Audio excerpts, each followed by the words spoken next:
Today's daf we're going to be learning is Zevachim, daf Kuf Yud Zayin. Today's daf is sponsored by Rookie and Heshi Billet for a refuge for Lior Chana Bat Shulamit Nechama V'Yoel B'toch Shar Chole Yisrael. And today's daf is sponsored by Shandy Kurtzman in loving memory of her mother, Rivka Bat her of Simcha Bunim on her 26th yahrzeit. My everlasting thanks to her and my father, Alea Shalom, for filling our home with the love of learning B'Simcha. Okay, we're going to get started with the bottom of Kuf Tet Zayin Amud Bet.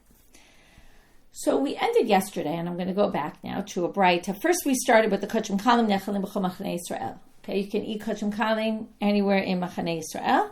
Then we said Rav Huna added this anywhere where the Jews were, not necessarily the Machane, to which the Gemara said, what, there were no Machanot? Of course, what, did Rav Huna think there weren't Machanot in the Midbar? To which we said, okay, fine. He did think there were Machanot. And then, right, we said, his whole chidush, what he was trying to teach us was that when they move and the Mishkan was taken apart, there wasn't a psul of yotze. Okay? There was no disqualification as if it had left the area because it was still within the borders of the camp of Israel because they moved as they camped. Okay, now, then we got to Rabbi Shimon Yochai in a bright where Rabbi Shimon Yochai says two things. He says, first of all, in the time of the temple, there was another fourth camp, which was called the Ezrat Nashim. Now, what's the importance of the camps? The importance of the camps is to know who can't be in what camp. If you remember in Sefer Bamidbar, it talks about you're supposed to send out of the camp, right? The lepers have to be outside all three camps. The Zav and the Zavah, they have to be outside two camps. And the Tmei Emet, the ones who are impure to a corpse, have to be outside just the one camp of the Machane Shechina. So what would be the significance to having a fourth camp, the Ezrat Nashim, which again we said was right outside the Azara. It was the area that was kind of parallel to it, right outside the gate of Nicanor. So the fourth area is really for what, in the time of Yehoshaphat, based on the Mishnah in Kelim, he says that in the time of Yehoshaphat, they forbade even Tmei. Now normally, Tmei Emet can go into, right, in any Tamei, can go into all the camps other than the Shechina. So now they're going to say, what Yehoshaphat did in the time of the kings, Malachim, what he did was he forbade even Tful Yoms, okay, people who went to the mikveh but are waiting for the sunset to be completely pure, from going into the Ezrat Nashim as well. Okay, so theoretically before that it was permitted, he forbade it, and that's why Rabbi Shimon Yochai says, V'lo hayu onshim aleha. If you went into that area tamei, you wouldn't get punished because it was only instituted in the time of Yehoshaphat, but it wasn't permitted anymore. Okay, and that was the significance of that fourth area. And now he says, and this is the statement we're going to have to figure out, but Shilo lo hayu ela shnei machanot bilvad. In Shilo there were only two camps. Now we have to figure out which camp was missing.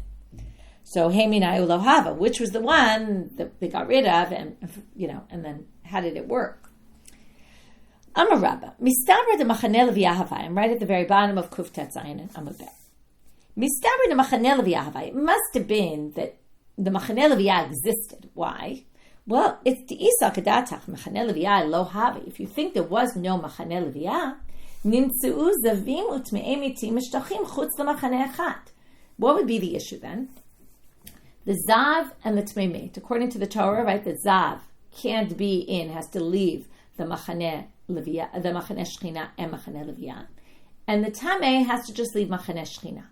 Now, if there is no Machaneh Levi, then all they both have to do is leave one camp. They both have to be out of, right? We call it to leave, even though they might not even be there, right? The point is they can't go in there, but the language of the Torah is to send them out. So that's why we're using that language here in the Gemara, and that's why I'm using that language, because the Gemara uses it. They're all going to be sent out from only one camp, because they're both allowed in Machaneh Yisrael.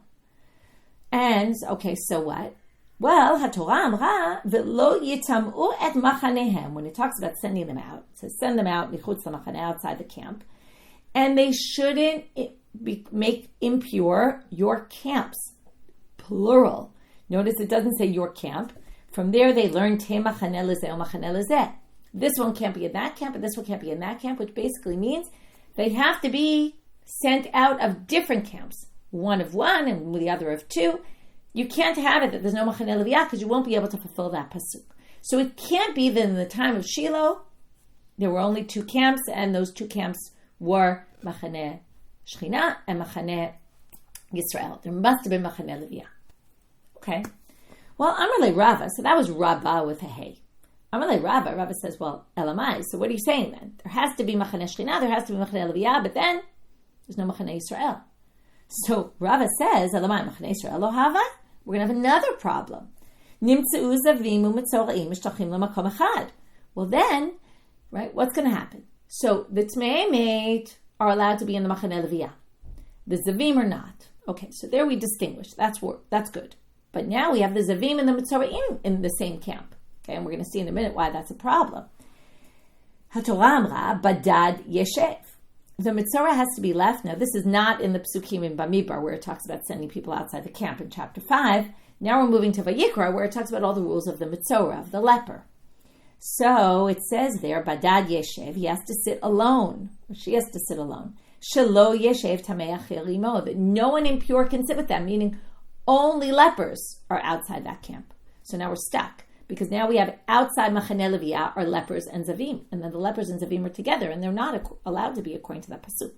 So that doesn't make any sense either. So now we're stuck, because we need all three camps, basically, is what we prove from the pasukim. So how could it be that we're in three camps? So now we're going to reinterpret what Rabbi Shimon Bar Yochai says. Elo olam kulu tlata havit. It really is there were three camps. So what did he mean when he said, B'shilo lo ayu ela shnei machanot belvad, there were only two? My lo havu ela shnei machanot liklita. It's for a completely different issue. Now we have to switch what we're thinking about. We thought the whole significance of the camps right now was to teach us all about, right, which impure people can't be in which camp. And we basically proved there have to be three because the rules are very clear.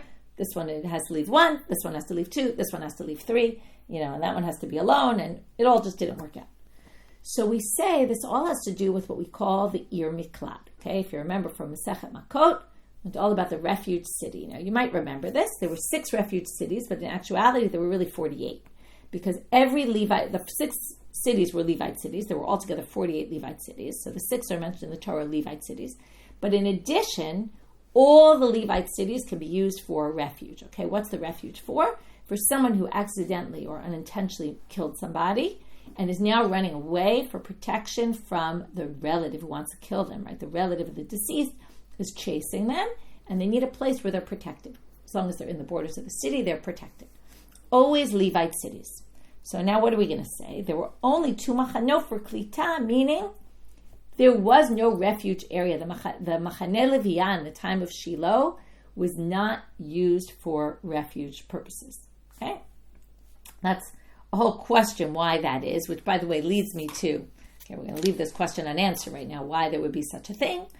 But if we go back yesterday, we had a question that I raised, that I was very pleased to see that that's the topic of Gefet that went up yesterday, which was, how could they have suggested Noach was a treifa if he lived for hundreds of years after the Mabul? So that's the topic of Gefet. So sometimes I mention a question and I say, I didn't have time to look into answers. Luckily, there's other people who are looking into answers, and the Tosfot deals with it. Anyway, it's a shir that basically answers that unanswered question of ours from yesterday. So anyway, what they're basically saying now is that in the time of Shilo, there was no, the Levite cities were not used as refuge cities. Okay? Now, so now, and that's what Rabbi Shimon Bar Yochai meant when he said that. So now they're going to say, wait a minute, it sounds like Machane Leviah. Now, usually we talk about the Levite cities are for refuge cities. But what about in the desert then? And if we're saying now that Machane Leviah theoretically should have been the refuge place, but it wasn't in the time of Shilo, there were only 2 machanot and there was no area for klita in the Levite cities. So now the question becomes, what in the desert, they must have used Machane Leviah as a refuge city. Now, when we learned Masechet Makot, right, we didn't really talk about that. You would have expected it to come up there. Well, they say, Michla, from here you can infer to Bamidbar, Havet Kalta Machane Leviah. Seems like the Levite camp functioned like the Levite cities in Israel, and they were refuge. That was your refuge area.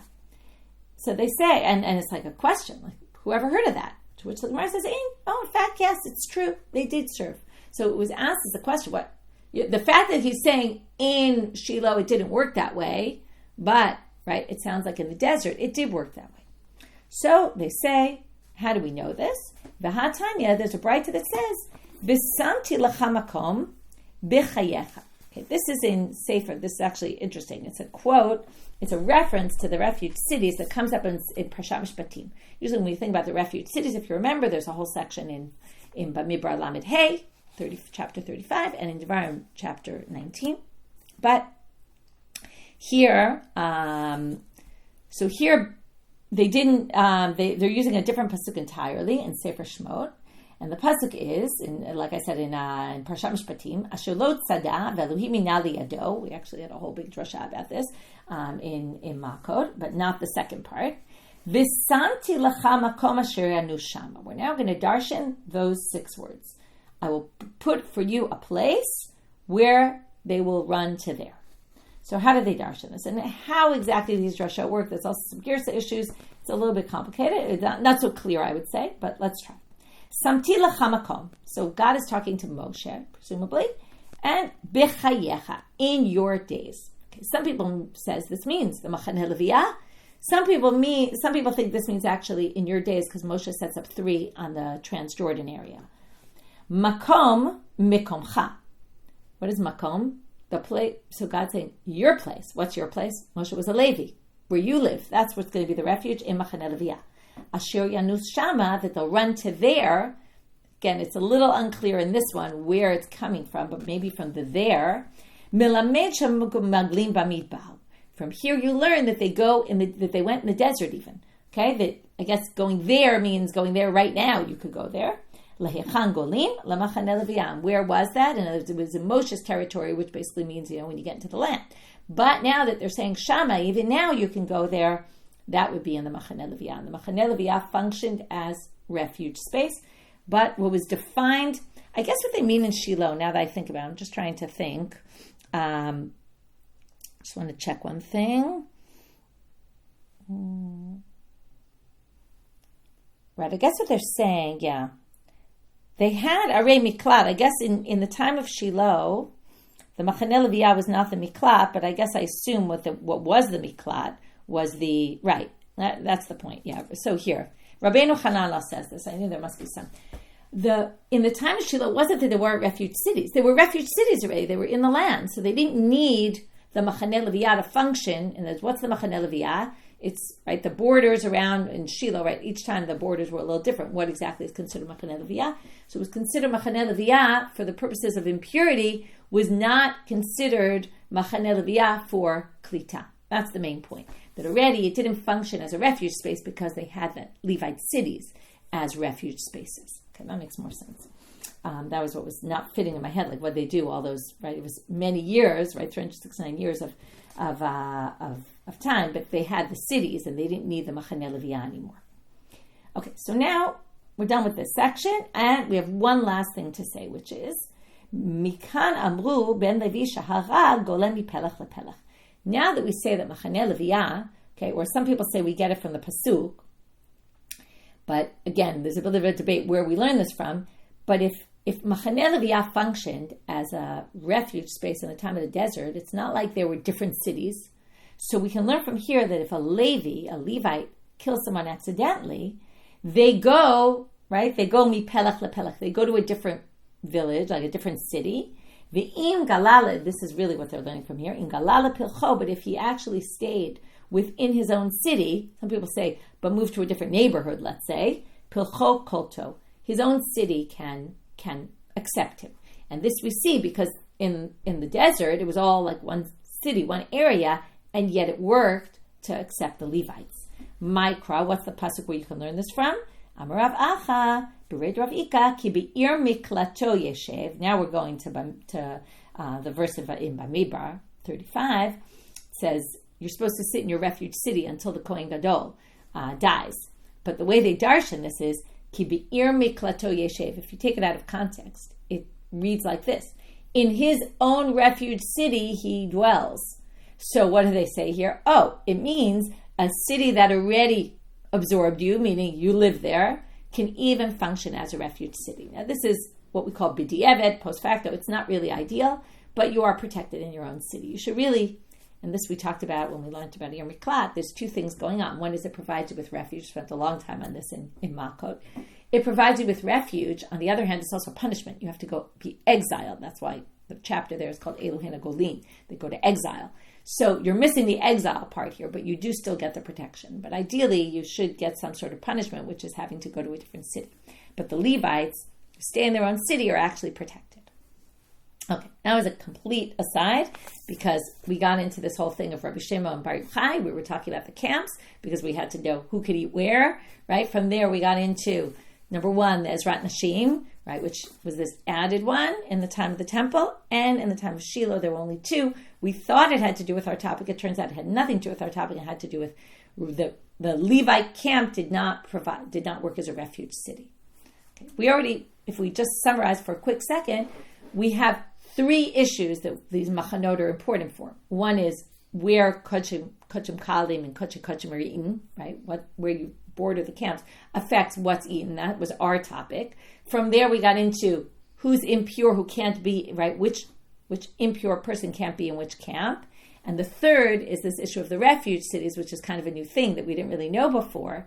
Right? That didn't come up until now, even though we've learned Masechet Makot, which dealt with the whole topic, is that in the desert, the Levite camp also functioned as refuge. It makes a lot of sense, by the way, that in the desert, when there were no cities, the Levite camp functioned as the place for accidental murderers. For in the time of Israel, they just didn't need it anymore, as we said. So it makes sense that the Machaneh Leviyah would function as it then, even though it didn't function as it later when it was no longer necessary.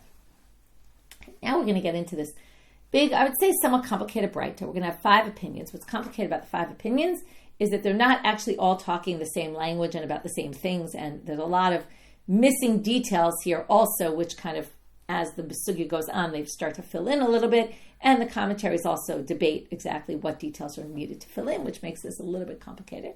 But it's basically a Braita with 5 opinions. We're now moving on to the section of Ba'u Gilgal. When they got to Gilgal, okay, what happened there? Okay, what were the rules in Gilgal? Now, Gilgal, remember, the 14 years from the time they got into the land, where the Mishkan's in Gilgal, until they go to Shilo. And with a big chidush that happens in Gilgal, which wasn't true in the desert, is that anyone could sacrifice anywhere. Okay, once in the desert, there was one central, there was the Mishkan, and all sacrifices went to the Mishkan. When they got to Gilgal, because remember we talked about the Aron wasn't there anymore, and they hadn't yet gotten to the Minucha, ve'ela nachala, right? The Minucha was Shilo, the Nachala is Beit HaMikdash. They're now allowed to do bamot anywhere they want. Question is, what are you allowed to bring on bamot? And what are you allowed to bring during that time period, that 14-year time period, even in the Bama Gdolah? We're going to see that you're limited. The Bama Gdolah is another way of saying the Mishkan, okay, just so you don't get confused. Bama Ktana is anywhere you want to go, and Bama Gdolah is the central Mizbeach, which in the time of Gilgal was in the Mishkan. So the question is, what could you bring? And even though it doesn't say so, okay, it seems like from at the beginning of this Braita, they're arguing over. There's no distinction b'ma gdola, b'ma ktana. We're only going to get to some distinctions in the later opinions, but it seems, and that's why it seems only later it's mentioned, it sounds like before, they're talking about, and again, this is not so clear because it's not said explicitly, but most of the commentaries think that the first few opinions we're going to see are all saying there's no differentiation. In the time of Gilgal, whatever you can't bring on the individual, you can't bring on the big one either, right? You would think that maybe there's certain sacrifices you could bring on the big one that you can't bring on the small one. Obviously, just to be clear, communal sacrifices are all done on the big one, and that obviously can't be brought on the small one. So for sure, there's a difference there. But when we're talking about individual sacrifices, okay, the beginning of the Braita, the topic is individual sacrifices, and only later we're going to switch to public ones. Individual sacrifices, what can you bring on the Bama Gdolah and the Bama Ktana? And it's going to be the same right now. So, Tanu Rabbanan, Kol Nidar V'Nidav. Anything that's a neder or nidava. Okay, there's a bit of a difference between neder and nidava. Right now, not the time for that. So, but it's about whether you say, I'm going to bring this, or this animal is going to be brought. Either which way, it's a voluntary offering. That's what we need to know right now. Any voluntary offerings, hayakare b'bama. Okay, this is all in Gilgal. Okay, it could be brought on the bama. She'ein nidar v'nidav. If it's not nidar v'nidav, like what? Obligatory sacrifices. Chatat, asham. You do a sin, you have to bring a korban. Okay? Those are ein karev b'bama. They didn't sacrifice them on the bamot. And presumably, okay, again, this isn't stated explicitly right now. It will be later. Some other people will mention this in the Braita, but it seems that they even think that in the desert, they didn't sacrifice chatat ashem. Any obligatory offerings were not brought in the desert either. Now, when we compare, again, the desert didn't have bamot ketanot, it only had a bamah gdolah, but even on the bamah gdolah, it was used basically for communal offerings and individual voluntary offerings, but not for obligatory offerings, according to these opinions. Mincha unizirut chayvim bebama divrei Rabbi Meir. But this first opinion, okay, we're still in the first opinion, it said only voluntary, and now he says, well, there's two more though. Mincha, or meal offerings, are also voluntary offerings.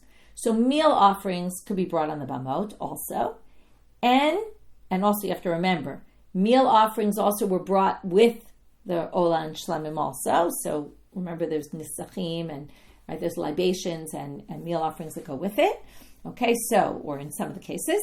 So anyway, meal offerings could be brought, and nizirut, also nazir offerings could be brought.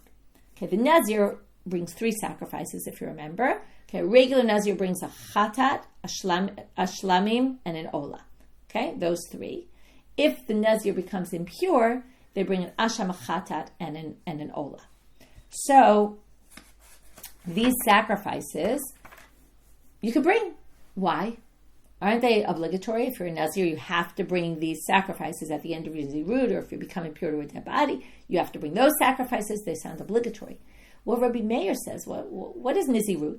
I took upon myself to be a nazir. That means I took upon myself to bring the sacrifices, right? When I take upon myself to be a nazir, I know that at the end I'm going to bring sacrifices. So that's all in the realm of voluntary. Chachamim omrim, lo kirvu yachid ela olot ushlamim bilvad. Okay. He says the only things that an individual can bring, again, remember, they're only talking about individual offerings right now. No one's talking about public. The only individual offerings that can be brought are olot and shlamim. Okay, now, he sounds like he agrees with Rabbi Meir. Rabbi Meir also said, nidar v'nidav. Now, what's nidar v'nidav? Olot and shlamim. But he disagrees. So he agrees on that point, but he disagrees with the nazir and he disagrees with the mincha. He thinks mincha, if you remember, we've seen this before. There's a machloket. Do they bring meal offerings on bamot or not? This is it. Okay? He says no mincha offerings were brought on bamot, and nizirut is an obligation.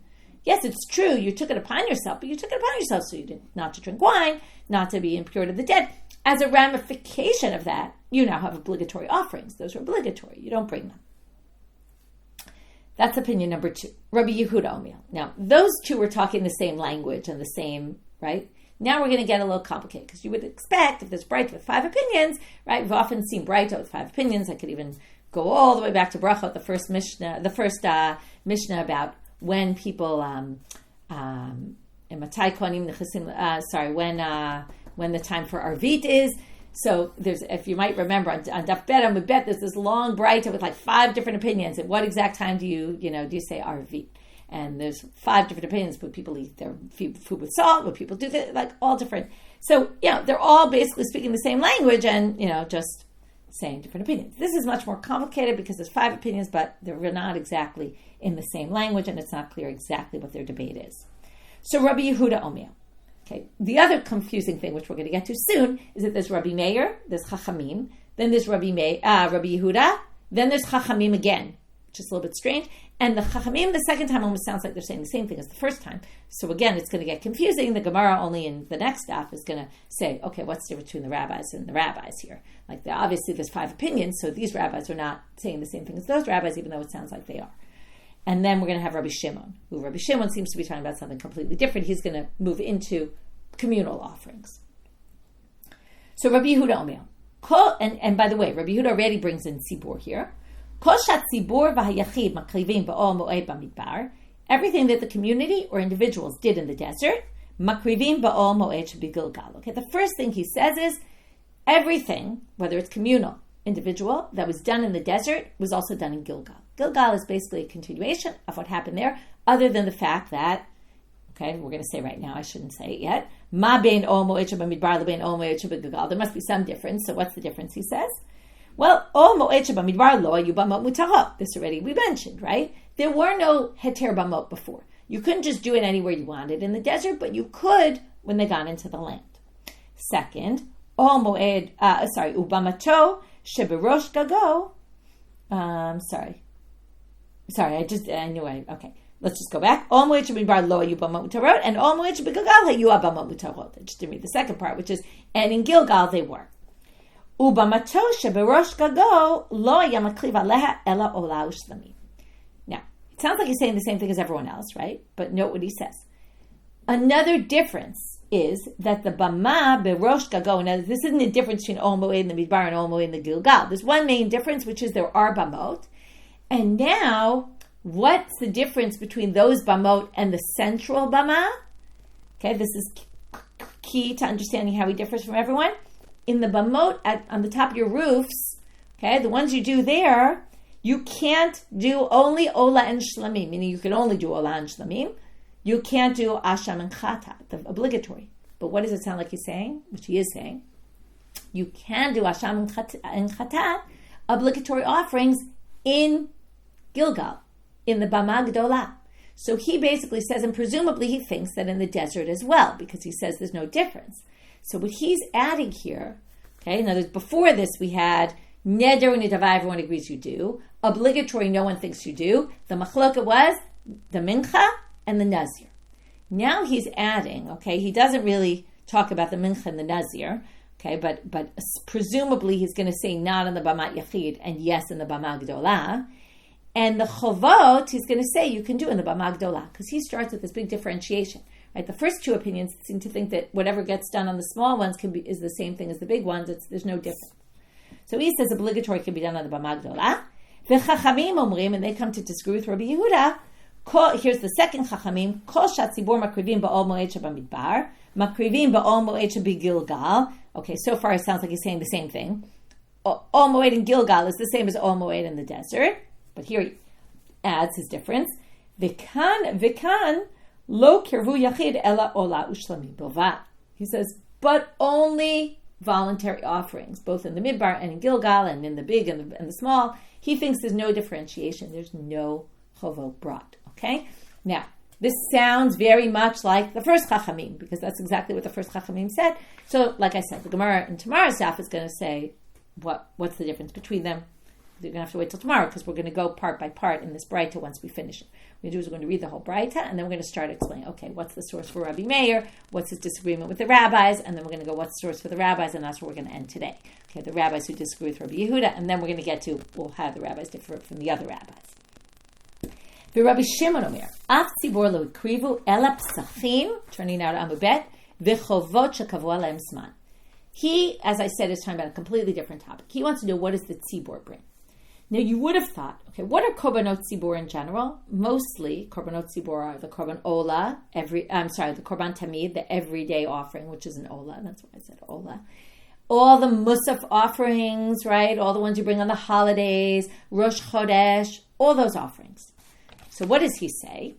The tzibor only bring, okay, now he's talking about in Gilgal. Okay, he's only talking about in Gilgal, by the way, not in the desert. So he disagrees with everyone who said, oh yeah, same, whatever they did in, same, whatever they did there, right, whatever they did in the desert, they did in Gilgal. He says, no. In Gilgal, they only did the Pesach and things that are like the Pesach. When you get to tomorrow's daf and you see his source, you'll understand why he starts with Pesach. How are things similar to Pesach, now being at the top of Amubet? Chovot shekavu alaim zman. Obligatory offerings that are time-related. Okay, well, that's everything I just said, right? Musaf, Korban Tamid, those are all things that have a specific time. So what's he excluding?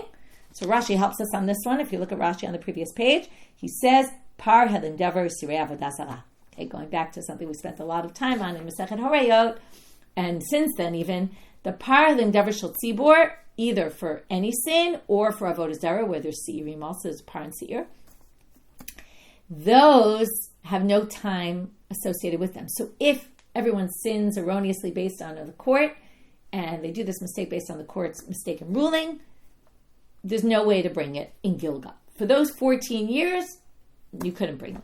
Okay?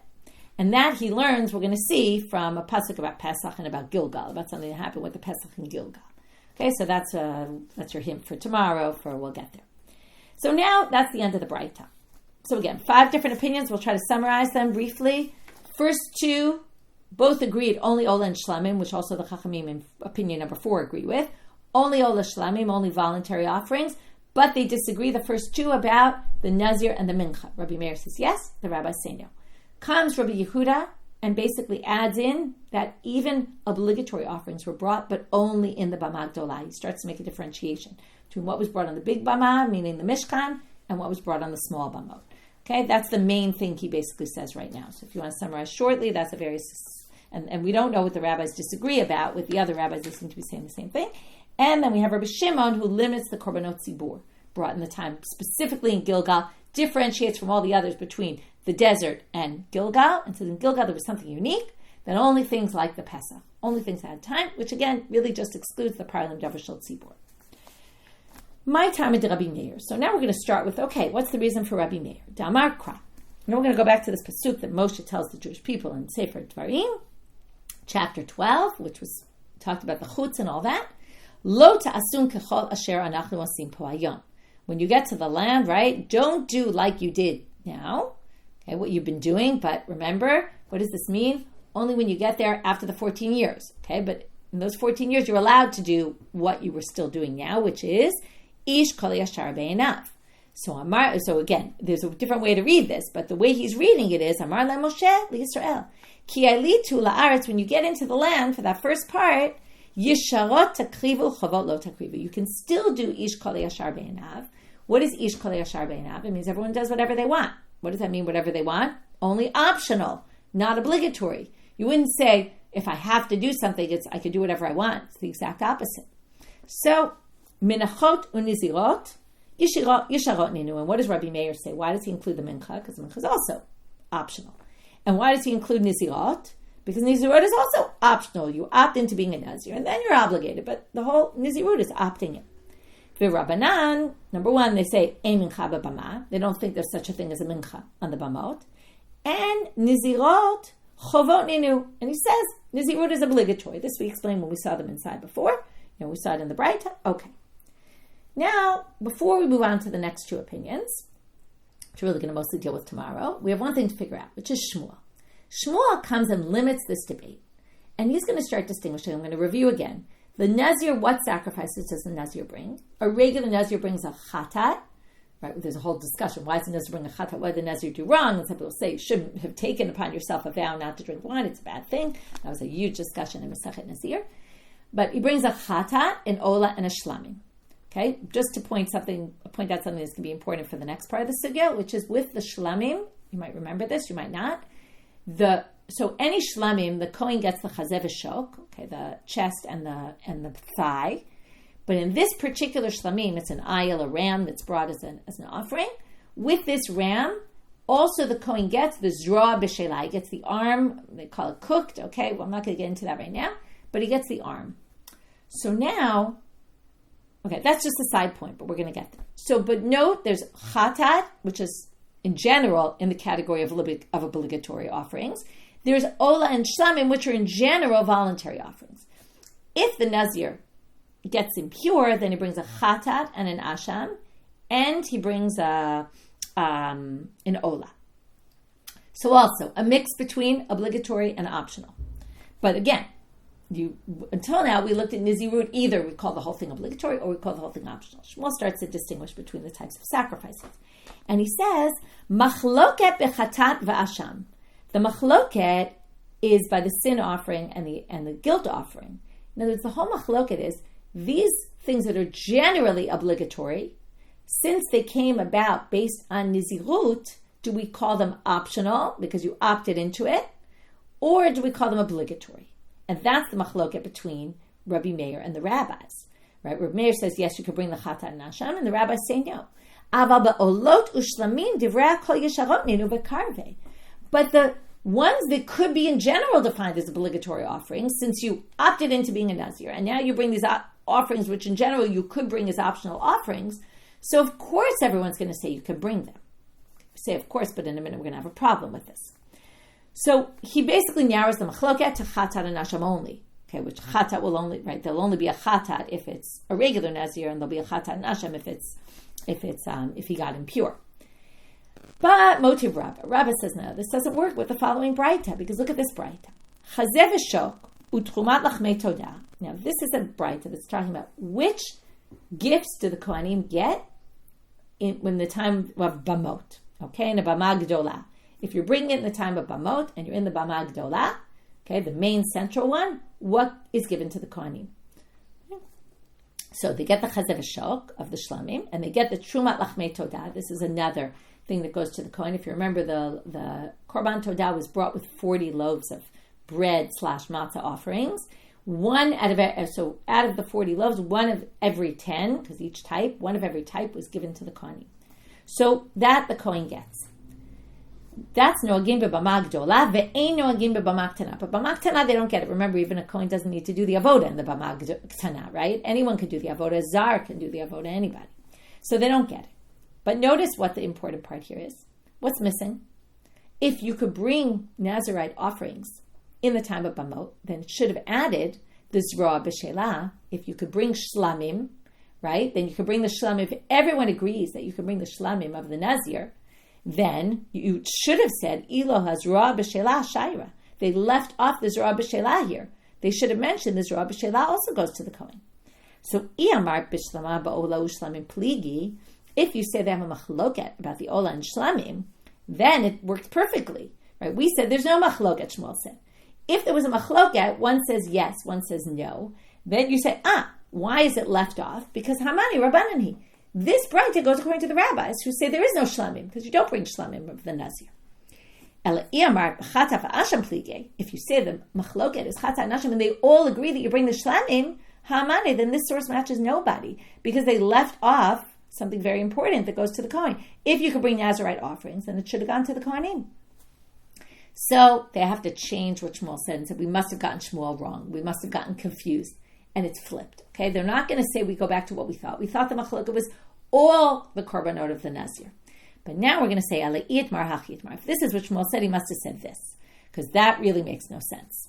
Amar Shmuel, machloket, remember, when Rabbah questions him, Shmuel's no longer alive. So now we have to answer for Shmuel.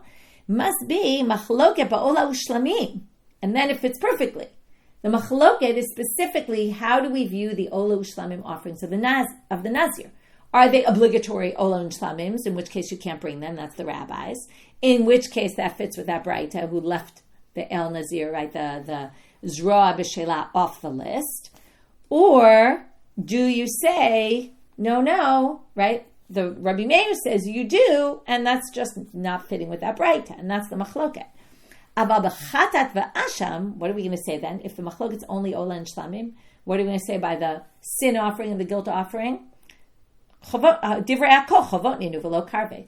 Both Rabbi Meir and the rabbis don't think you can bring obligatory offerings. They don't think there's chatat and asham in any case in the bamot. So in the Nazirite offering, where it's true you opted in, but still you don't bring sin offerings and guilt offerings, because those just aren't brought on the bamot.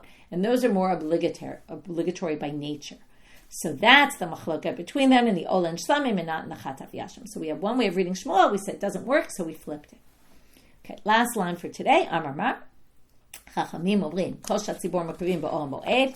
Okay, let's just go back. Remember, if you do it in Ol Moed in the Big Bar, you also do the ones you did there, you do in the Gilgal. But both places, all places, Midbar, that and Bama Ktana Bama Gdola, Lo kervu yachid ala ola ushlamim bilvat. But they only do voluntary offerings. Okay, now he's obviously talking about the individual, not the tzibor. Remember, because the tzibor obviously brings obligatory offerings in the desert and in Gilgal. They brought their daily sacrifice and everything else. So what's his whole limud? Where does he get it from? Amar, my time ayu derabanan. What's his proof? Amar kra ish hayashar be'enav yaseh. Now he goes back to that pasuk we started with, Rabbi Meir's proof, but he darshans it like this: Ish, an individual, yisharot. An individual brings only optional ones.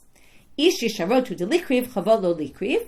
V'tzibur afilu chavot likriv. But the tzibur can even bring obligatory offerings, because that pasuk about saying do whatever you want, only optional ones, that's only specified for an individual, not for the community. Okay, with that we'll finish, and then we're going to say, well, where's Rabbi Yehuda disagree with him? How did they get that individuals can bring obligatory offerings? And that's where we're going to start back from Amar Mar in tomorrow's stuff. Okay, and we'll go back and review that last one, and then see how the rabbis, what the basis of the machlok between the rabbis and Rabbi Yehuda is. And then, as I said, we're going to have to understand also what's the what's the difference between the rabbis here and the previous position of the rabbis. So quick review of our daf. We started with Rabbi Shimon by Yochai, both about adding the Ezrat Nashim in the time of the temple and subtracting the Machaneh Leviyah in the time of Shilo. What did that mean? We finally realized it must have to do with the Ir Miklat, that didn't function anymore as a refuge place. Then for accidental murderers, nothing to do with our topic. Then we got to Gilgal, and we basically ended up with these 5 opinions about what sacrifices were brought in Gilgal, who could bring what, where, and we saw the different opinions about it. And with that, we finished for today. Wishing everyone a Shabbat Shalom.